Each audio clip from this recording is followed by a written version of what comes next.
but they have their own like set of leadership, even though they're under the larger umbrella of PCS. So I can't talk as much about that. Our pre-K, Fraga Pre-K, they most follow the Frog Street curriculum, but we do have content days, which I'm assuming one of them we'll talk about in a second, where we do come together as a district and look at resources together to try to get on the same page about what the big buckets are for kids, what the main objectives are, and how they should be spaced out and paced. But then inside of their classrooms, they are able to do that. You know, it's like making a recipe, right? Like you do it your way, just these are the ingredients that, you know, you need to use for it. I would say for K to 5 at both campuses, it's fairly aligned. So STEM scopes for science, for math it's Go Math, and for ELA it's Engage New York, which is aligned to Common Core, but teachers have to do some shifts for their classroom.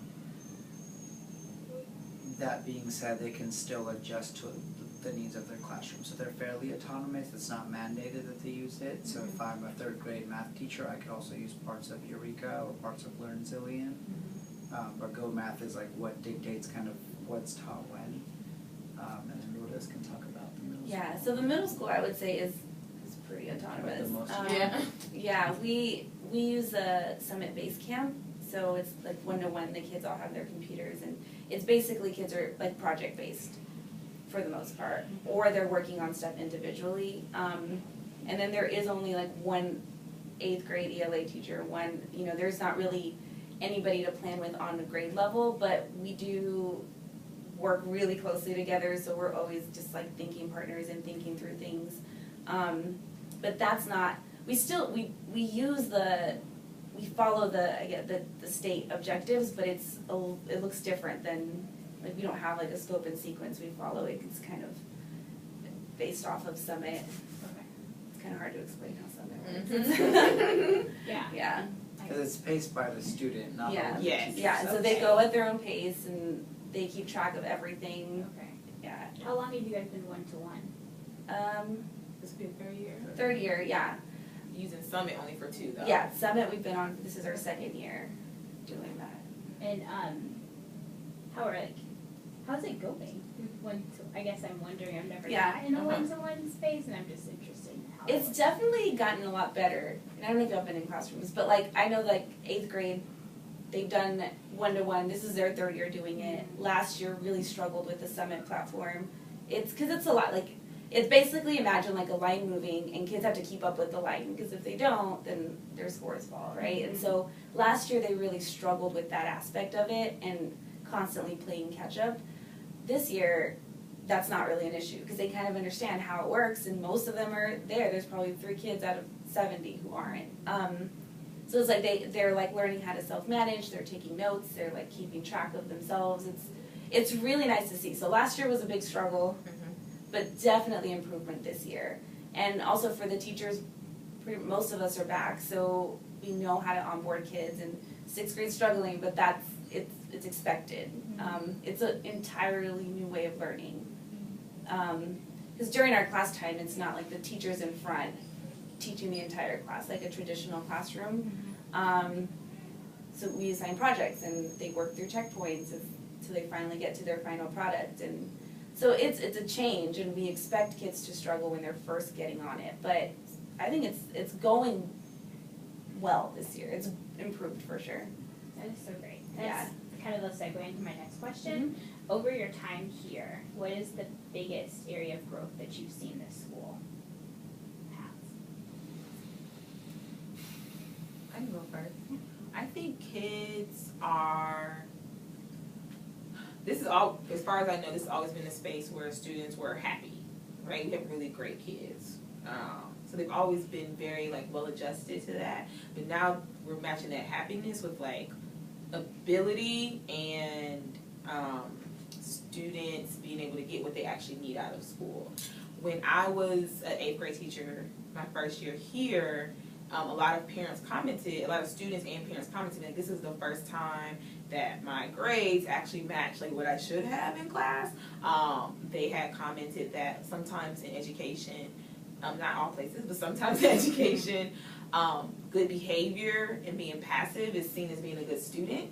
And so you're not always really taking into account if students are actually meeting expectations and getting the objectives and learning what they need to learn. And so that is how we have so many students who are able to pass through and end up so far behind years ago, year after year, because they were just good in class, right? And so they didn't cause any problems, so they can pass.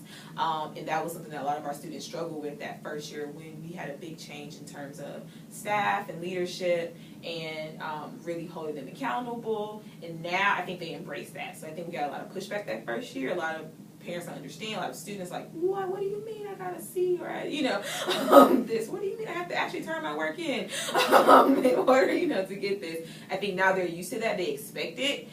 And I'm happy to see students taking more ownership of that, and I'm glad that we're doing a service to them so now that they really know where they are and they know like where they need to grow, as opposed to, oh, I'm quiet, I'm good in class, and so that means I know I'm going to go to the third grade now. Does that make sense? Yeah. So.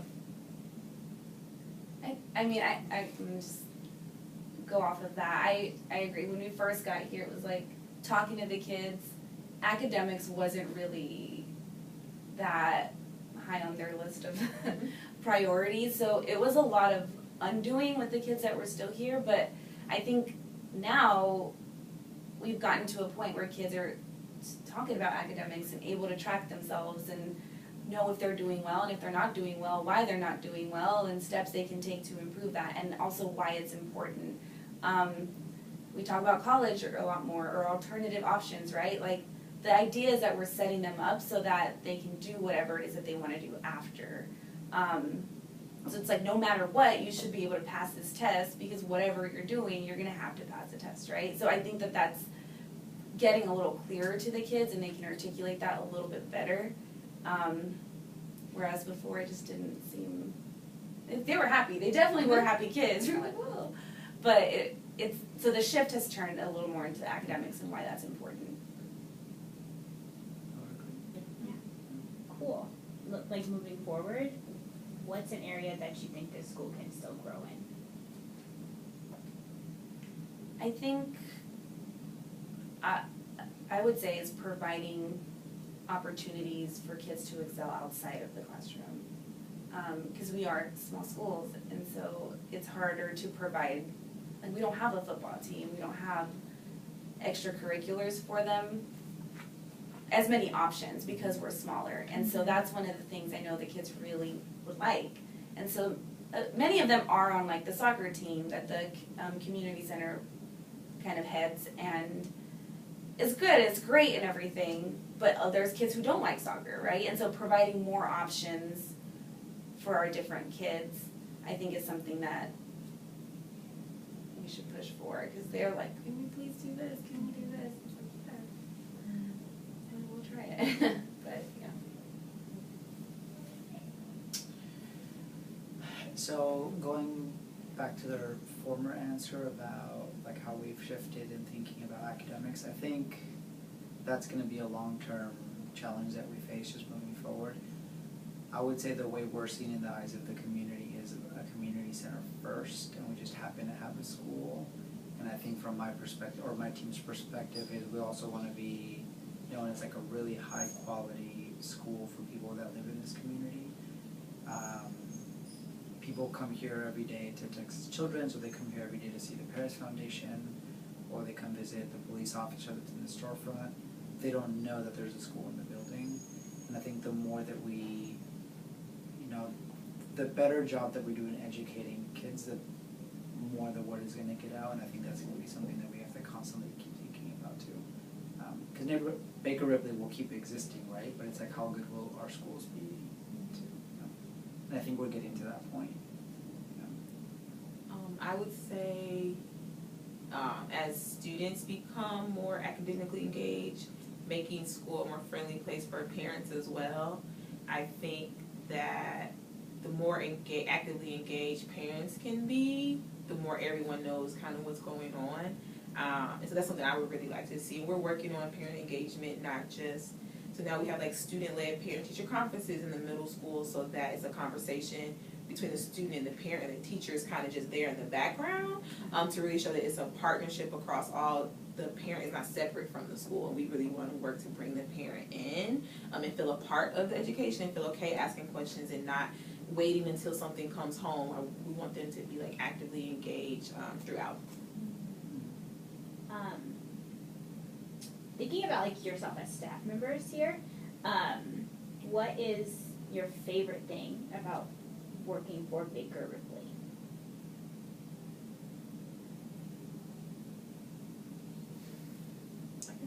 I know, I'm like, what am I shuffling? Okay, go ahead. I would say for me, because we are small, we get this opportunity. Sorry, because we are small, we get the opportunity to be like big fish in a small pond, for lack of a better word. And Baker Ripley trusts us. They trust the people that they've hired to do their job. They let us innovate. That's probably my favorite thing, that I get to like try new things out. And if have proposals and say, what about this? They let us be really creative. Does everything work? No. But that's how you learn. And I'm grateful to be in a space where we have that autonomy and that creativity, because in some places, once it's been around for so long or it gets so large, you kind of just do what's always been done. And you don't really get the opportunity to innovate or respond to the needs of the students and or staff. And so that's something that I really enjoy about working here. I don't know, this is hard to answer, because I feel like, yeah, so I agree with her, I second that. Also, I think it's just, I don't really know, I'm assuming that this came from like above, right, and like the hiring process and stuff, but I just think we have really good people that work here. People who all kind of have that same vision, right? Like our kids can do this stuff, and it's hard work, and we might walk around looking stressed, and we might complain sometimes, but overall, I think people are pretty happy, and I love that. I love people, so I love most of the people here, and it's just, that's not always true. Like I've worked in other schools where you're just like, everybody's miserable, and I definitely don't feel that here, so it's really nice. It's uplifting, and we support each other. So also I think like admin and like central office, like, I don't know, I feel like we're all pretty supportive of each other. I don't know, it's probably my favorite thing. I don't know, there are a lot of things that I like. So this is going to be a lot, so you could edit however. So I love saying that I work for a, whether you say community school, community-based school, community model school, and I say that because I feel very comfortable being me when I come to work, and I think our kids feel affirmed in who they are coming to school, and I love that, right? Like we try really hard to not be subtractive of the people that come into this building, and you know, when I talk to people, you know, say you work at a school, and I said, but let me tell you, right? Like you don't know what our school offers or what our organization offers until you come into the building. And I love that because from the way that people who design the building, right? Like when you walk into our school, there are no gates, so it's like blended into the community. And when people come into our front of the building, they see murals, and they see an Aztec calendar, and they see colors, and they see people like greeting them. And I think if that's where you're starting, it's only going to get better as you meet the people that work here. And I love the way we think about how our schools work, and it's not just a building that houses kids and teachers throughout the day. Yeah. Can you guys speak to staff retention over the past decade, I guess? Or however it's not the past decade, however far back you've been here. So I would say about 3 years ago, at both campuses, we had about 85 to 90% of people leave or were let go.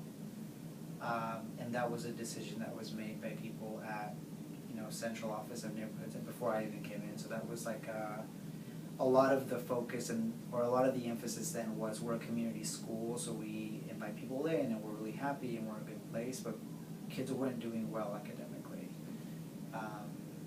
So a lot of people either let go or chose to leave, and then from the last 3 years, I don't know the exact number. I would say leadership wise for the last 3 years,